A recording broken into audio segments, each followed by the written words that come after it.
Hey guys, this is Ken Powers. It's Clipper Jones. And this is TKO Kasenko, and you're watching the 3 Count Podcast. Do you wanna get live with me? Do you really wanna ride with me? I'm in the club, baby. Welcome everybody to another great edition of the 3 Count Podcast presents Now Into Ring, and I'm your host, Clifford Red Dog Miller, the man that leads you up that mountain called wrestling. And by now, after our, past our 350 something episode, this being season 4, and we in a new venue, I would just hope you say with me, I am your Sherpa, because like your tribal chief, acknowledge me. But like every good Sherpa, it's never about me. It's about who's entering the ring. So who's entering the ring? Well, you can find these gentlemen at Kaiju. You can find them at Invictus, New, Tough and Talented, LPW, PAPW, Tetsu, Titan. They are big, they are bad, and they're here to start the business and their image. It is Genesis. Yeah. Yo, what's up, y'all? Wait, is that copyright? Oh yeah, you can't say yeet, right? That's the thing now. It's like it's a wrestler in West Virginia that owns the copyright. Something like that, yeah. Yeah. Well, apparently. apparently WWE got the rights to it because they posted a video today of Jay coming out, and they said Yeet is back, so they must have. Yeah, it's that They man. must have been yo, we'll pay you a lot of money, sir. Because let us have it. This is We're over saying- in our company. We could do it. We're saying that right now. If we ever hear WWE say Genesis, we have to send them a cease and desist. Let me get on copywriting Genesis for wrestling terms. Yeah, I was gonna say, well, technically we don't own it yet, so we need to do that first. That's good. Get on Well, it. that's I'm Get in on the it. process. I won't lie. I'm in the process of owning the name Red Dog for entertainment as well as marketing purposes. merchandise. But the problem is Yeah. that I can only merchandise it through t-shirts, stickers, and some other things because Monster owns the right to liquid drinks. I was like, hey yo, fuck Monster, bro. They don't need that money.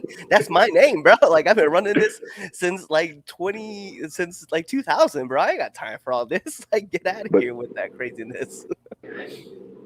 They also coincidentally have, I don't know if you guys see the Monster Hydros, but they have they have a Red Dog flavor and then they have Blue Steel. And I was like, how did you guys get Zoolander's name too? That don't make no sense.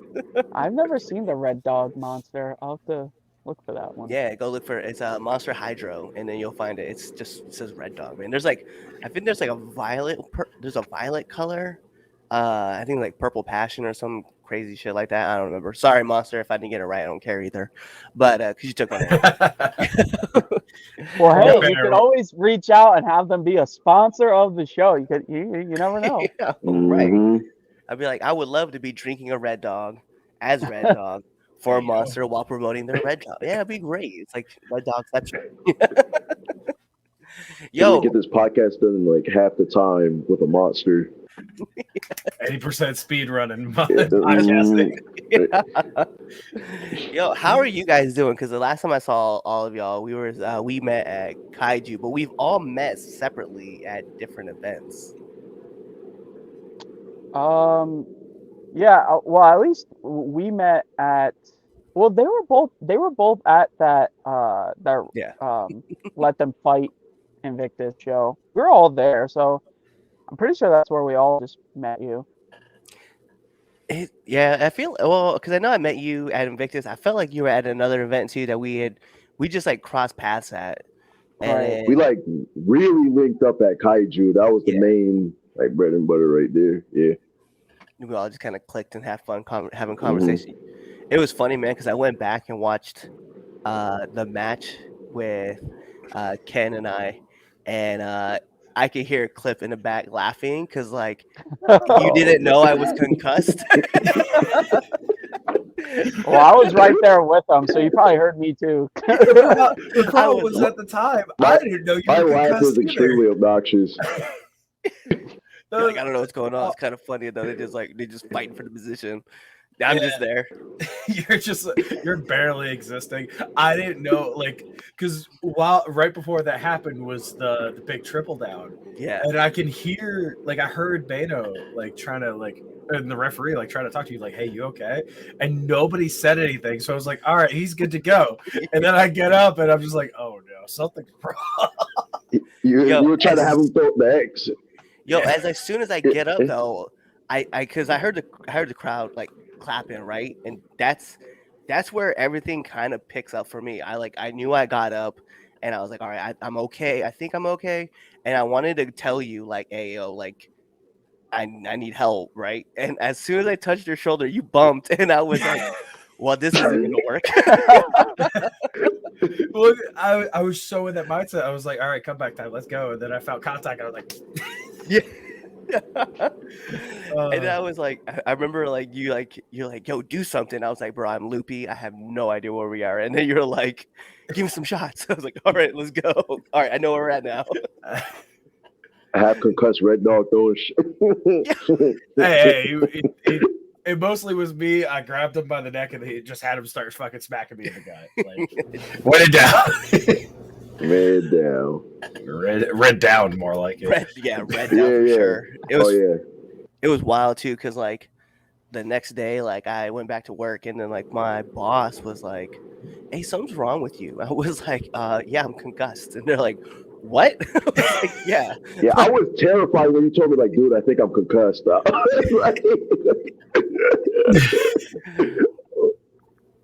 otherwise, the show went off without a hitch, and all you guys had great matches too. You know? Not saying our match wasn't good. I'm just saying there was except we lost. Ken's the only one that won. All of us lost that day. So sometimes it'd be like that. Yeah. No, but it was cool. I finally got the tag with Bosch again because where we were tagging, they just stopped using us. So, and we're kind of like pretty far apart as opposed to me, Clipper, and Ken. So it was cool tagging with them, but hopefully we can pick up a win next time. But yeah, it was fun tagging with him again. Bosch is a good dude. So. That was the thing I noticed that when I showed up, because I was a little wary. I'm not gonna front, right? Like showing up, I knew Ashley, right? So obviously, like, you know, shout outs to Ashley Stevie from Kaiju. Like, I knew her, so I was like, all right, I know I'm around some good people. I knew Daniel, I knew Casey, right? Because obviously the Throne, like they're pretty well known. And then slowly getting to like talk with everybody, I was like, oh, I see why everybody's here. Everybody just has like the same type of personality, just really open and really fun. I was like, I'm gonna be right at home here, so I can't wait till the next Kaiju show because then I get to be around you guys again and just feel like a lot more talkative than I was prior to everything. For sure. Okay, usually going nervous, like shaking everybody's hand. I'm pretty sure I hugged everybody in that building. That's always I gave more hugs. Yeah. I feel like that's like a thing though, is that like normally like I try to reciprocate whatever the other person's trying to embrace. So if I go out to put my hand out and you put a fist out, believe me, I'm gonna return with a fist. But if you change to a handshake, bro, we gonna look stupid. Just figure it out. Like, yo, man, like I usually just slap that hand down. You know. That's happened to me a few times. It's definitely awkward. Just man. No, man. You gotta palm it like a Spalding. You gotta palm it like a Spalding. I think that's the funniest part because like normally I ask that question on the show is like, give me one do and don't of the locker room, right? And everybody's like, oh, do shake everybody's hands. I was like, yeah, but what happens if they just like just kind of thing. And that happened to me at the Open, actually. I won't say what week, but he'll know exactly. With a certain wrestler, I just walked up and I was like, "Hey, what's up, man? Haven't seen you in a while." And he's like, "Yeah, all right, we're gonna do one of these things." I was like, "All right, man." Yikes! But I'm kind of curious because I know you guys weren't a thing when we met at Let Them Fight. Were you guys, or were you guys in the process of getting that stuff put together? Because I just remember randomly seeing Jason Andrews post up Genesis, and I was like, "Oh, this is a thing." All right. Yeah. So when we saw you there, me and Ken had just started like tagging, but Alex already had like my own thing for Invictus that day, and so me and Ken didn't start tagging until March, which, or no, it was April, but that's the same day we also formed Genesis. So yeah, and then so April, yeah, and then we had our first match together in June, all of us. So it's pretty new, Genesis. Yeah. Yeah, literally, it was the beginning of this year, and that Let Them Fight was 2022. Yeah. And the way they went about it too was kind of pandemonium because security just randomly came out and we just kind of like looked at each other and started beating the security. So it kind of looked like we were all just like fed up and just started beating up anybody within the radius.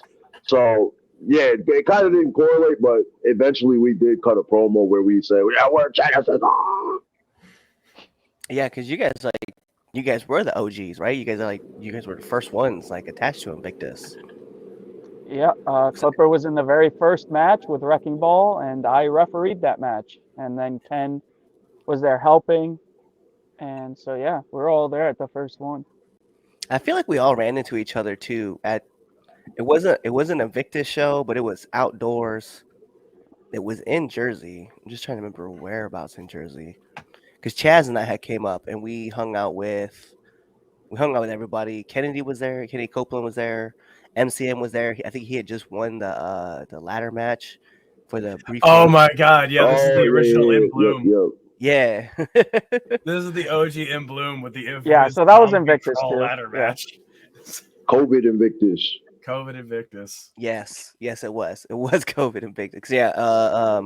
TJ Crawford and Ken Broadway were the main event that night. Yeah, Mhm. they main Yeah, I evented. love that. Leroy had his first title defense with the social media belt. He faced was it Miles or was it the other one? I think it was Miles. Miles Millennium. Nah, Miles wasn't there. Then it must have been God, it's one of the goons, isn't it? Was it Killian McMurphy? Yeah, it was Killian. Yeah, Killian. Yeah. Killian Dust. Because Killian was talking about playing Sega. Yeah, and then the ice cream truck had a Sonic ice pop. So they put that. Dude, it was so awkward reffing that because like it wasn't a no DQ match, so like I was supposed to be counting them out, but they were just like, no, just come out with us, like, and just like tell us to go back in the ring. I'm like, all right, whatever. So it was a pretty crazy match, and then that's the same match that I Stone Cold Stunnered Dust, and I always remind him about it by posting it, and every time he sees me, he's like, dude, you're always posting that picture, bro. Like it's an iconic picture. For me too, like I was sitting at the tables just like off to the left of the entrance. So as soon as you came out the entrance, like I was right there on the left. And I remember like the Even Stevens had turned on, well, not the Even Stevens together, but they had turned on Phil Cardigan. Mhm. And Phil like was walking in the back, and I said, I looked at Phil, and this is how like I remind Phil this every time I talk to him. I was like, he walked to the back, and as he's walking to the back, I was like, yo, good match, man. And he was like, you weren't watching. And just kept walking on. So I let him know about this every single time. And when I brought it up to the Even Stevens a couple months ago, they're like, really? Phil said that? That doesn't sound like a Phil thing to say. I was like, trust me, I know exactly what it was because I reminded him on the podcast, and he was like, yeah, I remember saying that now. He's like, it's kind of funny. Yeah, because it was sweater weather was the gimmick at the time. Yeah. With the special guest referee of the other Even Steven versus it was like Smiley and somebody. And no, I ref that match. I mean, to be fair, you refed most Invictus matches for the first year. I was like, I remember seeing you in like all of the matches. A senior rep TKO Pacheco. That's right. Junior senior referee TKO Kasenko. Oh yeah, that's true. Yeah. As opposed to senior referee John Albano. I vividly remember you getting a baby ref chant. Baby. Did I? That did happen, yeah. I don't remember that. I have a terrible memory. So. So talk to me not just about, okay, so I want to hear individual stories about this, right? One, like I want to know like who you are, but then two, like I want to know like how you got into the business and like what made you want to keep driving in the business. Whoever wants to start, I'll just put it out that way. I guess I'll start on this one. Okay. So my basic story is when I was about 4 years old, I was watching TV. I caught an episode of Heat, and the Hardy Boys were on it. I watched that, and then after the match, I turned to my dad and I said, "I'm going to do that when I'm older." And he laughed at me and was like, and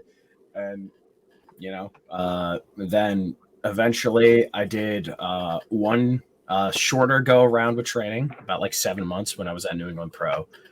Back in like 2015-ish. Didn't really pan out. I was still in college at the time. So I stopped doing that. And then during the pandemic, I met up with a friend of mine that I met at New England Pro, Flip Gordon. And he kind of talked to me. He was like, "Hey, Bubba Ray has a school in Connecticut. Think about it." And, one thing led to another, and I started training there. And that's where I met these guys. Nice. The greatest thing ever happened to him. Mm-hmm. So my anime My Hero Academia story right there. 100%. That's exactly how it rolled. Ignore the figurines. Mm-hmm. What about you, Clip? So when I was also about like 4 years old, I had two older cousins, and it's funny because one cousin watched WWF and the other one watched WCW. So they would always have different toys. One had Kevin Nash, the other one had Stone Cold. So I always had the best of both worlds. But I really didn't get into like when I mean into wrestling, like that was like 2005 when TNA Impact was on Spike TV. Like the X Division, just seeing them fly around, Canadian Destroyer. I'm like, whoa, what is this? So then I got hooked. So I really started watching wrestling, and like every day I come home from school. I didn't have cable, so I had to pirate some of this stuff.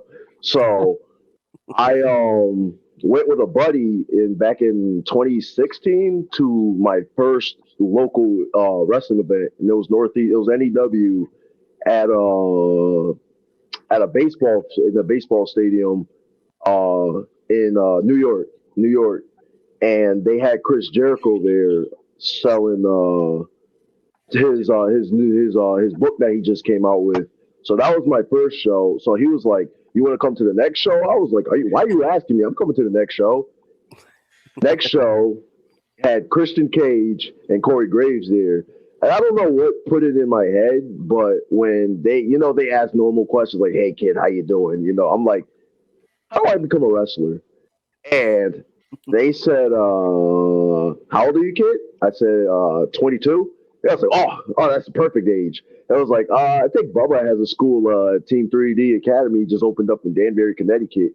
So I email and I'm like, hello, Mr. Bubba Racer. Can I join your school? He's like, come on down next week and I'll check you out, kid. So I show up to the school. And first of all, I got lost because I've never been to Danbury, Connecticut before. So I ended up turning on the wrong side of the highway, but that was pretty fun. But eventually I started walking around and I saw Velvet Sky in the building. And I'm like double taking, like, because I've never seen like a celebrity in real life before. So I'm like, is she real? Okay. I go in and she goes, "Are you Jordan?" And I'm like, and then I hear a deeper voice, "Jordan." And I look like to my right, and I'm like the old gym was like a long hallway. So down the long hallway, you see this large, like bear-like figure, like just standing here, just staring at me. And I look over, and it's Bubba, and he's like, "Get in here!" And so yeah, the rest was history. Nice. What about you, TKO? All right, I'll try and keep this a little short, but so I got into wrestling when I was a little bit older than them. I was about like 7, and I went to daycare. And all of my friends that were there, they all brought like these wrestling figures.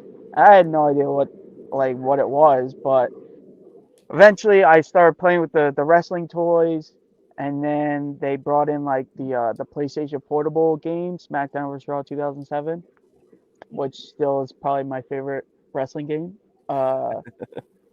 But he showed me like what like hooked me. I don't know if you guys know, but big Spider-Man fan over here. Okay, so Who would have I guessed? I they showed me Rey Mysterio, and he had like red gear that year, like in that game. So he was like playing with him, and I was like, yo, this guy like moves around like Spider-Man. He looks like Spider-Man with his mask. So like I really gravitated towards him, and then one day I was like flipping on the channel and I saw him wrestling.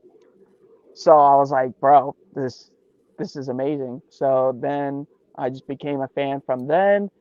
I think maybe it took me there was no specific moment that I saw like that was like, yo, I want to be a wrestler.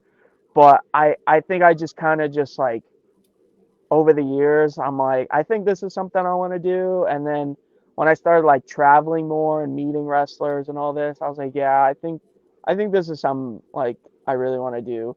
So uh, fast forward a little bit, I met Velvet and Bubba at like an autograph signing. And I told Bubba, I was like, I want to go to your school in Florida because he didn't have the school at the time in Connecticut. So I told him when I graduate high school, I was going to move to Florida and go to his school. And he thought that was really cool. And then I met him a couple times after that. So like I kept putting into his brain that I was going to go to his school. Eventually he told me, oh, I have a school in Connecticut now. So, you know, you wouldn't have to go far if you wanted to train with me. I was like, oh, okay. So then when that happened, I was of age. I just messaged him and we made it happen. Clipper was there. Ken wasn't there yet. It was like a year or two before we met Ken. But yeah, actually, Clipper was my very first match, like ever. Very first match. Clipper had to like determine if I could like start just doing more and more practice matches because that's kind of how he does it. Like he'll have you like roll around in the ring, then he'll have you well no he'll have you chain wrestle first on the floor. Like you don't you like you'll chain wrestle on the floor for like a couple months, then you get to start bumping. Like most people, they start bumping like first day. Like no, like our school does it right where you learn one by one. So I did those steps. Me and Cooper had our match. Then I started doing matches, and yeah, so Nice. It's funny because you mentioned like Rey Mysterio, and like I remember as a kid, seeing Rey Mysterio at World War III in WCW dressed as Spider-Man, like yeah. Spider Mask and the blue pants. So yeah, I can age myself out of this conversation pretty quick. Just because I remember like the Monday Night Wars and just like flipping through the channel, like pushing the buttons up and down, like not even using the remote. Yeah. Yeah, I saw it too on the WWE Network, like 20 years later. 20 years after the fact. Like I was Crazy watching, bad. Halloween Havoc 1997 live.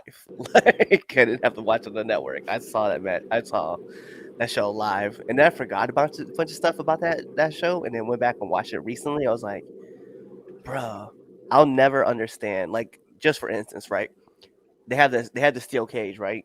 The old steel cage, Big Blue, right? And Macho Man climbs up to the top of the cage, and he jumps off into the ring and does a double axe smash, right? I'm like, how did you never blow out your knees, bro? Because the way he landed, I'm like, I'll never understand. I was like, And he's that a guy big guy too, so like all that weight Mm. going down on him. all that yeah. weight. I was like, cocaine does a lot for you. Yeah. It's a hell of a drug. Oh yeah. Yeah, oh, Look at that. Mm. that's how he came up with it, I bet. Oh, I say I love Macho Man. He's like one of my favorites. So, all right. Well, seeing that y'all have been in at least 3 years and up, I'm curious to hear like everybody's got one of these kind of fun stories, and so do I. But I want to know each of you guys' worst bumps you guys have taken. First bump I taken.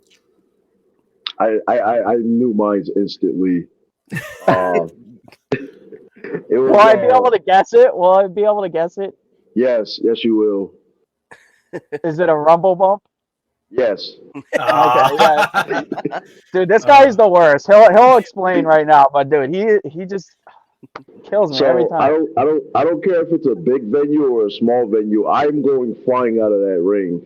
So it didn't spark into my head until I was like mid-flight in the air by PJ Savage that hey, this crowd is kind of close. So I grabbed the top rope while I'm in the air, and my body, swung back towards the apron, and like I hit the metal beam like with my tailbone, and crawled backstage. PJ comes running back. He's like, "You good, Clip? You good?" I'm like, "Yeah, I'm good." I'm like sitting in the chair like this, like clinging to life. Like, it was, yeah, that was my worst bump. What's up, Do you have TKO? one? I mean, honestly, I mean, you guys, I mean, a lot of people know how I wrestle. I'm very, simple, straightforward. I don't really do a lot of crazy stuff. But I mean, if we're gonna say worst bump, oh god, TK left. He's alive. He's left the show. But no, if I have to say one, it would be from May this year. I had the Titan title match that I had. I went up to the second rope for the leg drop, and I was like supposed to miss it and everything, but I didn't. I like perfectly landed, not far enough forward to like just land fully legs, and not far enough back to kind of like cushion myself. So I kind of just took a second rope bump straight on my tailbone. Oh, and like at the time I was like adrenaline. I was like, yeah, I'm perfectly fine. And the car ride, I'm like, oh, there's a little something. And then the next, like I was out for like 2 weeks. I couldn't do anything. Like even getting up out of a chair was like excruciating. Yeah, there was only there was probably two like really shitty bumps that I've taken, like that I can think of at the top of my head. And one of them was when I fought Clipper. He gave me a he gave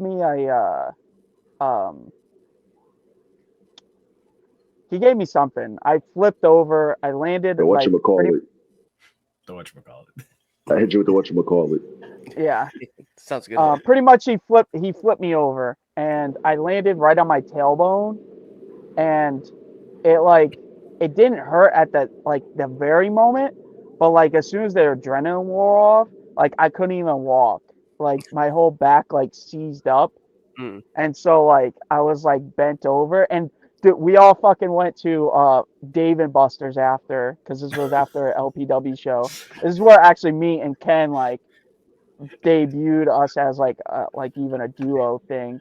And so I took that shitty bump, and then we all go to Dave and Buster's, and we're all like trying to play games, and I'm like trying to like hold my back so I could stand up and like play the games. Got washed in Dance Dance Revolution. Got washed. Yeah. I blame it on my back. I would have totally kicked your ass. Totally, yeah. Yeah, totally. But yeah, there was that, and then another one that comes to mind.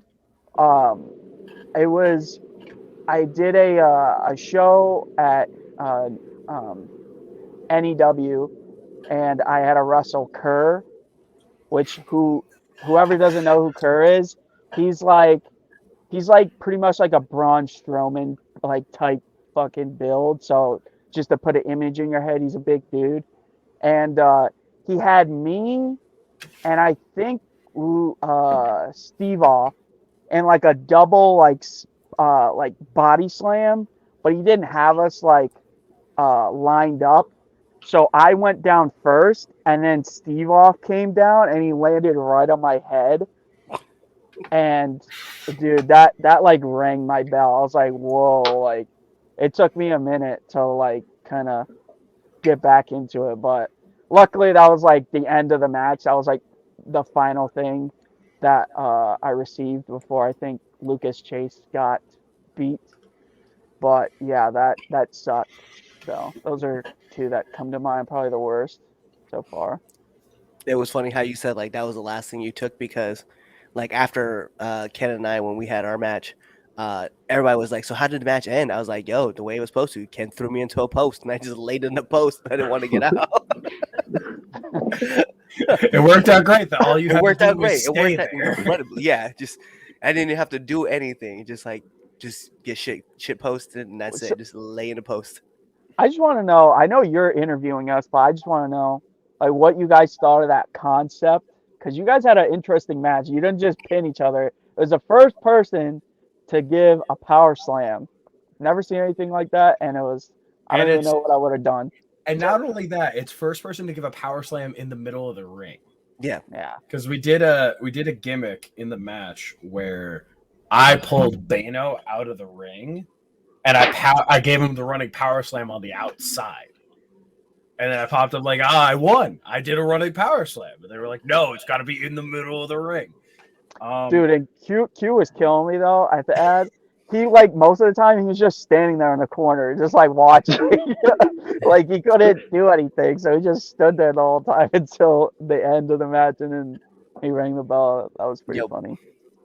I think if I look back at it, I wish that we would have hit like more power moves because it's like we were all focused on just like hitting like a running power slam, and it could have been like we could do some other stuff. We could have shown off like that we have more of a power game. Because the funniest thing is like I low key want people to have that conception that Red Dog is like he's even though like I'm not a small dude, like I was the smallest dude in that match, but then like he also has like some like crazy strength that goes with him. So like I wish I would have hit like maybe like a spine buster or something else that would just showed off that hey, Red Dog's got the strength game too. But no, it all worked out because like I thought we told a fun story and then a lot of crowd got behind everything that we were doing and they clearly loved the triple down up until the point where I just wasn't there anymore. But Guy, I think Ken got his character over like this, shitty powerhouse dude who's like, I'm just gonna shit on everything that everybody has to go with. And then Bio got his he clearly got his gimmick over. Like everybody loved like singing and dancing along with him. And then, I just came out with just me, just being over the top crazy. So I think it all worked out, but I wish we would have like found some other power moves that we could have hit, and I think that would also made it look like, oh man, these guys are really just like going balls to the walls with it. But I'll tell you guys this, right? So one of my worst bumps I've taken, right? I want to share this with you guys because you will enjoy this. So I was like 2 months into training, and it was February, and I was training outside, and it was like 20 degrees, and I was on the second rope. I was on the top rope. And I was like, hey, you know what great bump will be? I would love to hit Akira Tozawa's senton. Oh no! Oh yeah, on a ring that was just frozen, and the wood was frozen, the metal was frozen, the mats were frozen, and I jumped off and I lost all the air in my lungs. And then my trainer just looks me right in the face. He's like, "So did we learn a lesson today?" I was like, "Yeah." Never again will I do that. yeah, my first bump that like I willingly took at a training school, it wasn't off the top, but our trainer Randy Sean, shout out to him. Even though we have a little beef going on, but he was my trainer. So when he told me to take my first like flat back bump, he told me to do like a dojo bump, which is like where you like jump up in the air and then go down. So it's not just like straight from standing. Like I jumped up in the air, but I jumped back instead of straight. So I just jumped back and then my neck fucking whiplashed and my neck was like stiff for like 4 days where I was just turning like this instead of my neck. Like I was just like I felt like Kirk Angle. I was like, yo, I have no neck anymore. That's brutal. And see the funny thing was like for me, I remember when my first bump was I was working in the dark arts. You guys know what that means. And one of my friends, like, he did the tabletop, so they got on all four, and then they pushed me over, and I remember hitting the ground, and I just remember like, oh, I kind of like that feeling a little bit of just bumping. I was like, I'm gonna do this more often, and then I just started bumping like everywhere. Mm-hmm. Totally threw psychology out the window. I was like, oh, you're 5'3", 106 pounds. Yeah, whatever, man. Just give me a shoulder block. I'm just gonna bump. And I was like, I got addicted to something I probably shouldn't have been doing. Just punching the bum card out immediately. Yep. Yo, so Mm. this will be a fun question to ask too. So I love this question. It is one of my favorites. So, what's one of the hardest lessons you've had to learn being in a business so far?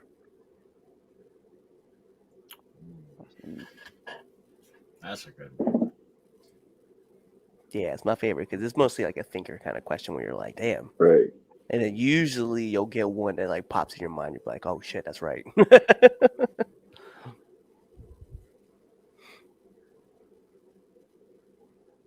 I guess I'll start off with I'll say that all four of us are pretty nice guys, pretty nice guys.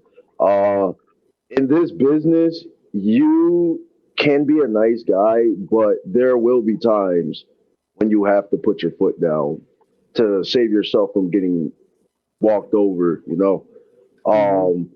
and it's some promotions are cool, like Kaiju, we come in, we hug each other, we just do what we gotta do. We go, we eat food after, and there we go. But there's some other promotions where there's guys that have been around for a while that don't really know you. You don't really know them either because you never seen them on TV. But sometimes these guys will try to politic their way into making you look bad because they don't know you and they don't care about your character. So as long as they look good in the process, they will steamroll. They will they will kill your character to make them look better. For example, there was a promotion that I was in about 2 years ago where one of the guys was in the number one contendership for a match. So he's about to turn heel in the match, but he also wanted to beat me clean in the match because he wanted to get his move off. So we suggested, hey, why don't you, do a cheap finish, hit me with a low blow and then go for the pin. And he's like, but I think it makes more sense for me to hit my finish because it's more devastating. And I'm like, no, you just want to do it because it's your move and it makes you look good.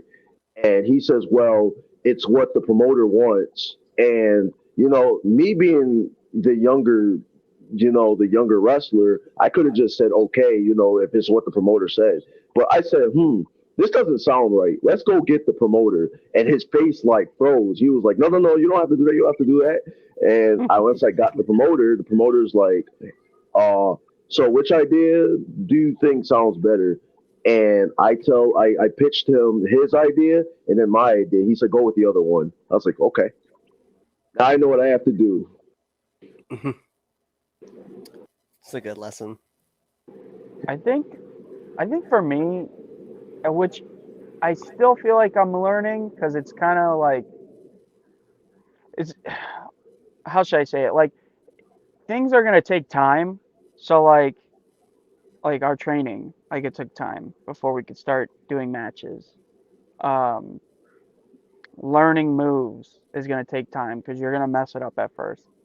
So just like the fact that not everything is going to happen for you like that because everybody's journey is different. Like there's guys that work on the indies for a couple years and they get signed. There's guys that work on the indies for 17, 18 years, like Kevin Owens and Adam Cole and guys like that, traveled around the world to get to where they are now. And then there's guys now, especially now, that WWE will pick up just because they're athletes in college, and then they have to kind of like teach them everything from the ground up. So like everybody's journey's different. And, so sometimes I got to remind myself that like, I'm not them. I'm doing my own journey to getting to where I want to be, because not everybody's like this. Like, I want to make it in wrestling. That's what I want my job to be. There's some guys that just want to do it as a hobby, which is fine. But for me, I want to make it, but I know I'm not, uh, I know for myself that I'm not at the level that I need to be yet. So that's something I'm just constantly trying to work on to get better. And eventually, if I keep it going, I keep making connections, I have banger matches, eventually somebody's going to see it and I'll be where I want to be. So it's just something I think constantly that I'm trying to remind myself as a lesson, like, like things are going to take time. You can't beat yourself up if somebody is getting an opportunity that you want that you don't have yet. So No, it makes sense. Makes sense a lot. Yeah, honestly, those 2 points already are probably the 2 biggest lessons most people can learn. Is some people are not here to work for the sake of a match. Some people are here to work for themselves, and everyone's got to go their own pace. I mean, I know I've talked to these guys a lot about it, but speaking as a guy who started later in his life as a wrestler than the majority of people nowadays, a lot of kids are starting let's say 18, but there's kids starting 16, 15. But even for the 18-year-olds, I didn't really get serious about my wrestling training until I was 27. So, and I didn't have my first match until after I was 28, 29 almost. So the fact that to me, I'm always in my head of oh my God, I gotta hurry up, I gotta go. I'm 7 years behind all these guys. They've had so much of a lead on me, but at the same time, we all know the classic stories of the DDPs and the Dave Batistas, these guys who started a lot later in their life, and it's not about rushing. I'm gonna be right back, guys. Just keep talking. Fair enough. It's not about rushing to get to the end just for the sake of getting there. Because if you rush to get to that point, you're never really going to enjoy the ride. Right. And I think that's kind of, at this point, this is my hardest lesson, is I need to be able to enjoy the ride myself. I've been really pushing myself. Honestly, I don't really talk about it a lot, but after my first year in the business, my mental health was starting to drop, because I was I'm not where I need to be. Yeah, I'm 1 year in, but why am I not XYZ? Why am I not doing ABC? Why am I not in positions that other people are?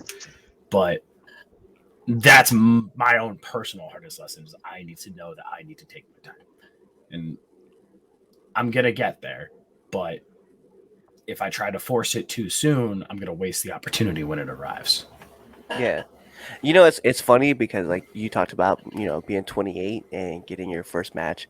I started when I was 34. And I just turned 38, so I'll be turning 39 next year. But bro, you don't look a day over 23. Come on, man. It's funny though, because I hear your point though, right? That everybody's gonna be at a different pace. And I remember even for myself, right? I started in 2020 of January, right? And one thing that I was all right, let me go to start training and wrestling, and we'll figure it out. We'll see what's going to happen, right? So as I start training, then the pandemic hits, and there's a whole shutdown. So I was maybe that's the universe, telling me I don't belong here. So May kicks up, and my facility opens back up, and I was well, bet we're going to go outside and go train. So whatever, I'm going to go back and start training. And I felt like I took a step back. And even my trainer said it too. He's yeah, man, you've taken a step. And I was well, yeah, maybe this just isn't for me. I almost told myself again, I should quit, right? But then the guy I had a practice match with, Mad Max Morrison, shout out, what's up, Max? He was yo, I almost quit this business 7 or 8 times, bro. He's you shouldn't quit. He's just keep figuring it out. You'll figure it out. Keep going, keep working. He's you have potential. I was okay, cool. So I kept working, and then I get ready to debut. I had my first match with Big Trouble Ben Bishop. You guys know him, and he was my first match, and we did it for a company called C3W. And then I'm getting ready to go to SCWA to go debut, right? And I do a 3/4 roll in a practice, tear my abdomen, and I'm out 8 weeks. Oh. So I was like, all right, maybe that's the sign that I'm supposed to stop, right? And I was like, but you know what? I can't do it. I was like, I got to keep trying to, I got to give this the old college try. So I kept trying to convince myself. And then I had my first debut match in 2020. And then my second match was actually with, my first match was with Ron Holiday in front of a live crowd. And then my second match was with Ron Holiday and Darius Carter. So I was like, maybe I'm on the right path. Maybe I'll keep doing this, keep working this thing. And what I learned through that, though, was patience, right? Top one. Like, you can't really compare your journey to somebody else, right? Mhm. And perseverance, right? Even though I was former military and stuff like that, like, that's not something that a lot of people will talk about, was like, sometimes, man, like, you face adversities in your own way, and then it's how you relate to those adversities that show off like who you are and what you're gonna do. And I think that's what opened me up was that everybody saw like, oh, this kid, he got injured, he had a whole pandemic, and he thought about quitting all in 1 year, and he just kept telling himself like, nah, bro, I'm gonna keep trying to keep doing this, keep making it. Plus, I understood I was like way behind the game, so I think just like you, right, Ken, is that you have the ability to kind of spread knowledge on people who are like a lot younger than you getting into business and just be like, yo, man, it's cool. Just enjoy what you got going on because you never know what's going to happen that's going to dead stop all of this. So I'm going to ask one final question before we jump into my favorite segment. And this is a great question. So we're going to go this way. We're going to go Ken, Clip, and then TKO. This is what you guys are going to do. You're going to give me one do and one don't of the locker room. Of the locker room. All right. I know people are gonna say shake everybody's hand, but honestly, I think it's less shake everybody's hand, but at least acknowledge everybody in the locker room.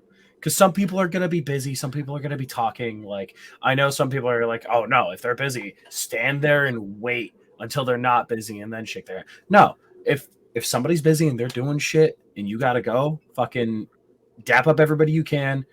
Everybody else, like, look at them and be like, hey, what's going on? Keep going. Like, don't stress about you gotta fucking touch everybody in the locker room. It's not a big deal. Don't for the love of God, don't leave the locker room looking like shit. There's so many people who fucking leave their water bottles, the wrist tape, fucking KT tape behind. Like, you are a professional. Act like it. Like, nobody else leaves. Like, you don't see a football locker room looking like that. You don't see a hockey locker room looking like that. Baseball, any sport, anything in a professional sense is taken care of and treated with respect. And if you can't respect your environment, what does that say about you? I like that. What's up, Clip? So for me, my dues in the locker room, I'm gonna go with no matter like how many years you've been in the business. Even obviously, if you're a vet, you get a chair. So like if you're in a smaller locker room and they're providing chairs, I'll obviously give the chairs to the vets first.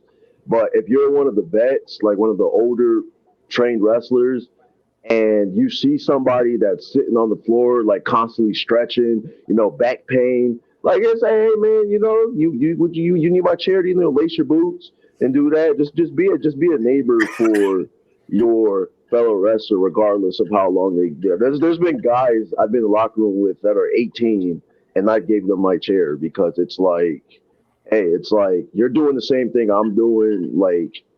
If you need a chair for 2 minutes to lace your, for me it's gonna be 20 minutes to lace your boots. Like your boots are fucking 4 times the height of anyone else's boot. It's like have my chair.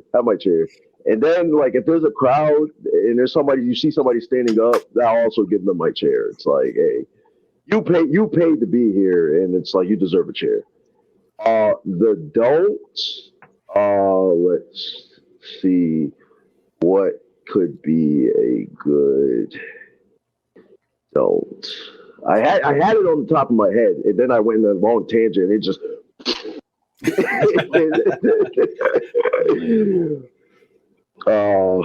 let me see.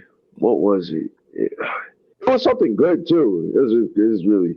If you want to, we can come back to you, and then we get. Yeah. together. Oh, definitely. Oh, Tyler, I'll take it. Take it. That Wait. way- Okay, that way all right. Tag. All right, so I'd say it kind of piggybacks off clips a little bit, just like if like a fellow wrestler like needs like wrist tape or like a knee pad or just help with their gear or something, like just be like courteous to your fellow guys and kind of just like help somebody out, because you never know what kind of day they're having, like they might have forgot it or they don't have anymore, and so they just need something, just help them out, because you'd probably want the same in return if you needed something. You don't want somebody being an asshole.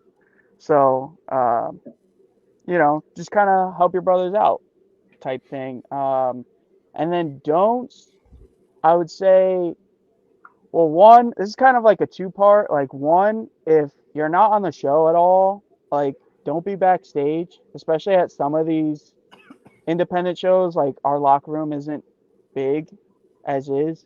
So, like, people that would, like, lurk around or just kind of just be in the way, like, just don't be in the way, at least.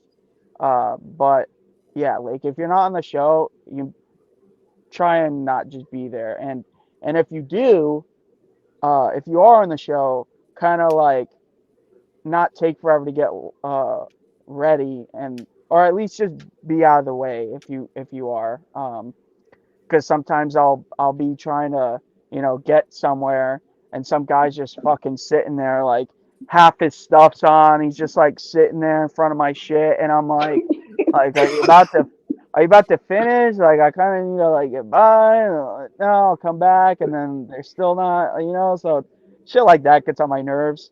Not pointing at anybody out in particular, because a lot of people do it. But yeah, just kind of be out of the way, and if you're not on the show, just you shouldn't even be back there, even if you are a wrestler. So yeah. Those are my do's and don'ts. Did you think of one, Clipper, or should I keep stalling? Yeah, it came back to me while Okay. you're going off of it, because it kind of like so you piggyback off me. I'm gonna piggyback off of you.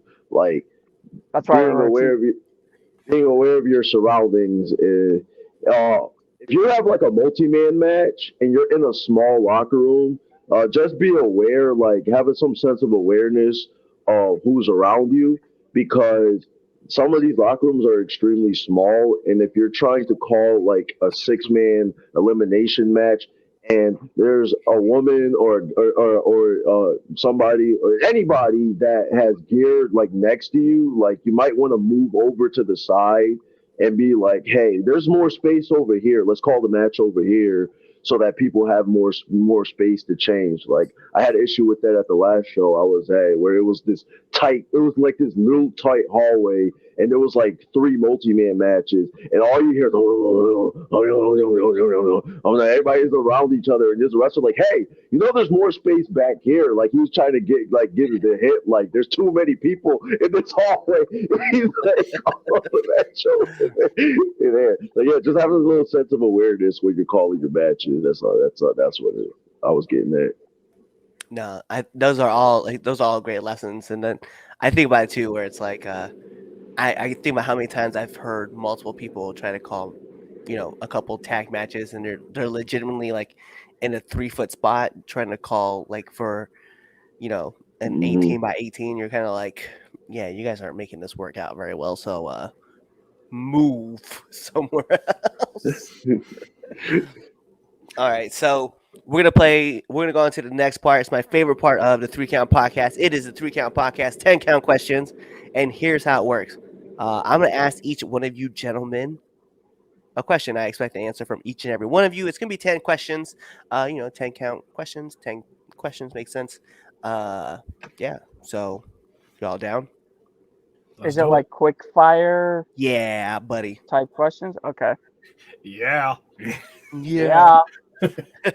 Dummies. Dummy. Yeah. So we're gonna put on the imaginary timer for added pressure. Bing! And in the words of my favorite commentator, Mike Goldberg, here we go. SmackDown or Raw? Raw. You know, y'all. Get your Yeah, answer. you guys got to answer too. Clifford than me. I was gonna say UFC. Hell Hey, yeah. it kind of works now. It kind of works now. They're all together. And here we go. Yeah, what's your answer? Oh, Raw. Bet. All right. Favorite movie? Fuck. Pass. Half Past Dead with Ja Rule and Steven Seagal. To the shock of no one, the very first Spider-Man movie that came out in 2002, Tobey Maguire. It's my favorite movie. All right, fuck it. Random fucking obscure one. Hateful Eight. It's the mafia style movie, who done it with Samuel L. Jackson. That shit was great. Yeah, I like that too. PlayStation or Xbox? PlayStation. Well, the real answer is Nintendo, but Sega. got my Switch right here. Nice. Shout out to Leroy. And TK, what's your answer? Oh, I said PlayStation. Yeah, I'm gonna be honest. I figured it was gonna be PlayStation anyway because that's exclusive to Spider-Man. That's right. That's right. You don't know. Yeah. Even if I was an Xbox guy, when that game came out, I would have got a PS4 and then a PS5. Just for I have a PS4 and I just played a Spider-Man game on there. I'm not gonna front. Okay, I can't even hide it. Let's go. Favorite cartoon? Ed and Eddie. Ed and Eddie. I'd probably say Family Guy. I'm a massive. Should finish hey, I watched it when I was like 6. So Ed and Eddie. Yesterday. Apple or Android? Android. Boo! iPhone. These fucking green texting motherfuckers. I have to text them on WhatsApp because it's so shitty. I'm sorry that you have to use our technology to make a shittier phone. Sorry, I'm gonna get on with VPN and then and talk. Hit them with that search for sponsorship. Yeah. I gotta hit them up too. Let them know we're looking for sponsorships. All right. Favorite actor or actress? Fucking somebody else go. So Denzel Washington. I can't think of one, so I'm just gonna say Andrew Garfield. Fuck it. Will Ferrell. I like it. I totally thought you were gonna say Tobey Maguire, TKO. Well, so he's my favorite Spider-Man, but as far as actors of the three, I've liked a lot of Andrew's like outside movies too, compared to the others. Yeah. So, but Toby's definitely my favorite Spider-Man for sure. I would have been like, what? You didn't like Brothers? Like that movie was great with him and Jake Gyllenhaal, where he was just like, "You're supposed to be there for me." It was very good. I first watched that like 2-3 years ago, so it wasn't even when it first came out. But I would always see that clip online of like Toby destroying the fucking kitchen. And I always wondered what movie that was from, and finally I like looked it up one day and I watched it, and it was really good. But yeah, it is a good movie. Clearly, TKO is just a big fan of The Social Network. So this is going to be an obvious question for one of you guys, but Marvel or DC? I'm going Marvel. Yeah, DC. Then go fuck yourself. but I will say I got all my DC pops. I got all my DC pops right there on the side. We're gonna have to title this "The Downfall of Genesis" because we can't get along on any of this shit. Fucking androids, DC. I mean, at least no one said it. I mean, y'all didn't say Xbox. You know what I mean? So I guess like that's true. Yeah. Okay, fair enough. We got one thing. You got one. You got one. We got one. that's how favorite. cohesive we are. Let's go with favorite podcast. Unfiltered with Zane and Heath. They're like YouTubers. Yeah.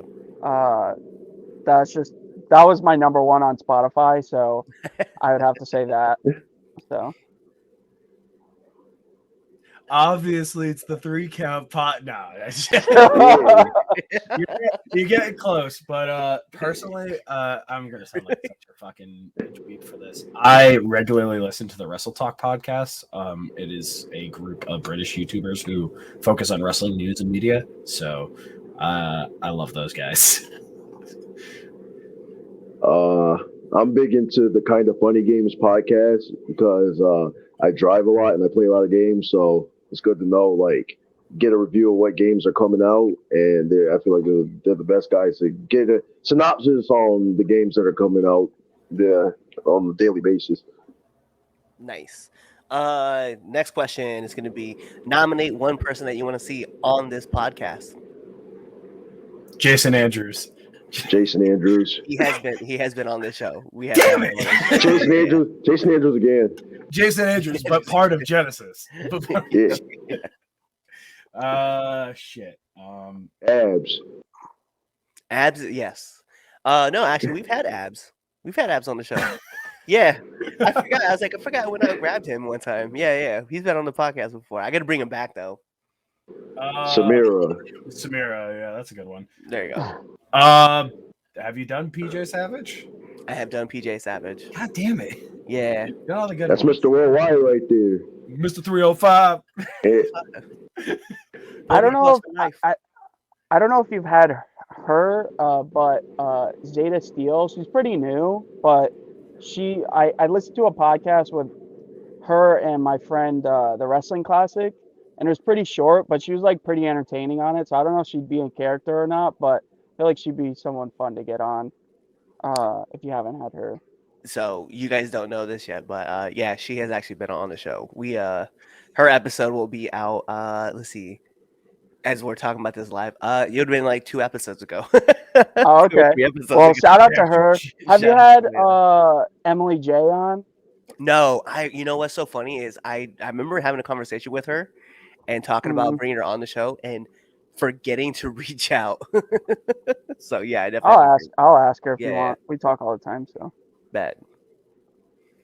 Ken's still thinking. That's fine. You don't have to. Because worry every about answer I've given you, you've already Yeah. done. Yeah, it's low key. Okay, so to be Get transparent, Alex on. Alex Aceta. Get him on. Yeah, Invictus owner. we've had him on. We've had him on I numerous. know. Oh. That's why. So- I didn't say Oh, it. really? Full Shit. transparency. Full transparency. You guys are like episode like I think it's like 350.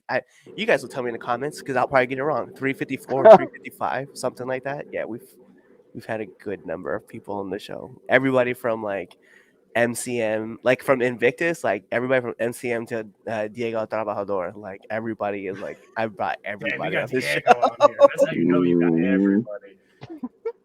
So it's like top to bottom. Like, Oh, I got one. Have you ever had Ichiban on here? Ooh. it would be great to have Ichiban, and I wonder if Ichiban would say more than 4 words. No. No. You'd have to invite Ichiban and his translator. You Yeah. can't just Oh yeah, invite. GM. Yep, GM. Yep. Yeah. Honestly, yeah. Just I think that's my answer. Ichiban and GM Alex Rojas. Put them together. Definitely. And then last but not least, my favorite question to ask every single person who comes on this podcast: favorite curse word. Fucker. You said curse word, and I was like, my favorite thing to call people is troglodyte, but it's not a curse. It's not.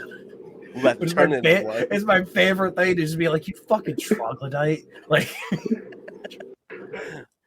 I Mine's guess is definitely caught waffle. I like it. I my like it. favorite measurement of distance, contair. Bet. Well, those are all my questions I do have to ask you guys and stuff like that. But the one thing I do need is for you guys to let our listeners and our viewers know where they can find you. We start top to bottom. Ken. Top to bottom. Yeah. All right. Yeah. So you can find me, Facebook, Twitter. I refuse to call it the other thing. Instagram, And also on Twitch over at the Ken Powers. Twitch is _Ken Powers because for some goddamn reason they won't let me have my username. You can find me on all those platforms, and I think I'm on YouTube as Ken Powers. I just kind of put my matches on there. That's it for me.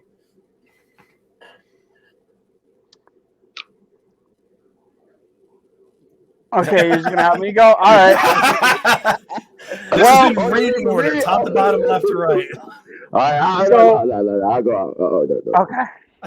Okay. Yeah. You can find me at Clipper, not Chipper. Clipper. That's Clipper, not Chipper.